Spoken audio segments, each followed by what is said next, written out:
Sa gitna ng bakbakan sa pagitan ng Maute Group at ng mga tropa ng pamahalaan ay may mga nakatakas na naipit ng ilang araw dyan po sa naturang bakbakan sa Marawi. Narito po ang report.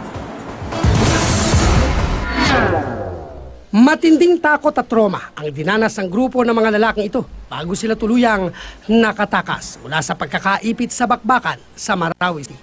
Kwento ng 5, kabilang sila sa 17 empleyado ng isang employer nilang Muslim sa lungsod. Nagkubli raw sila sa bahay ng kanilang amo. Pero nang paparating na raw ang mga tropa ng Maute, pinatakas na raw sila nang hindi mapahamak. Pag nandyan na yung ISIS sa loob, alam na niya nakakapasok na, sabi niya lumabas na kayo.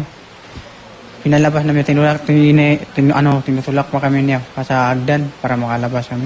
Kaya, tapos nandun kami sa kabilang bahay, may narinig namin na dinala siya ng ISIS. Pumasok yung mga ISIS, doon kami lumabas, nakaiwalay-walay kami. Kita nila may tumakbo, sabi nila hahanapin natin yun, kung makita natin, babarilin natin talaga yun. Nagkanya-kanyang takbo raw ang kanilang grupo. Ang mga kasamahan ni Saropio, pinalad na makaligtas matapos makatawid sa Agus River. 5 raw sa kanilang mga kasamahan ang napatay matapos mabaril, habang 6 pa ang hindi na nila nakita. Umaasa pa rin sila na nakaligtas ang kanilang mga kasama. Mag-ano ka talaga pag lumusob ka sa Agos, magtambling-tambling ka pa. Pinalad ding makatakas ang 5 miyembro ng Philippine National Police na naipit din sa conflict zone sa lungsod. Kasama nila ang 5 karpintero na gaya nila ay naipit din sa lungsod.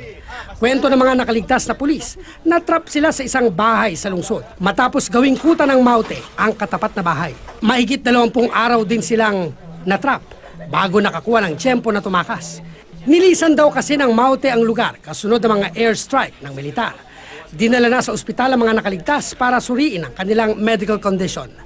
Sasailalim sila sa debriefing bago sila ihatid sa kanilang mga tirahan para makapili ang kanilang mga mahal sa buhay. Sa ikatlong linggo ng bakbakan, maraming pamilya pa rin ang nananatili sa mga evacuation center. Base sa tala ng AFP, mahigit 800 pamilya o mahigit 3,700 individual ang nasa Iligan.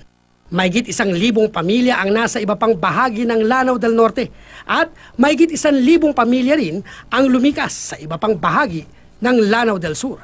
Cesar Apolinario, GMA News.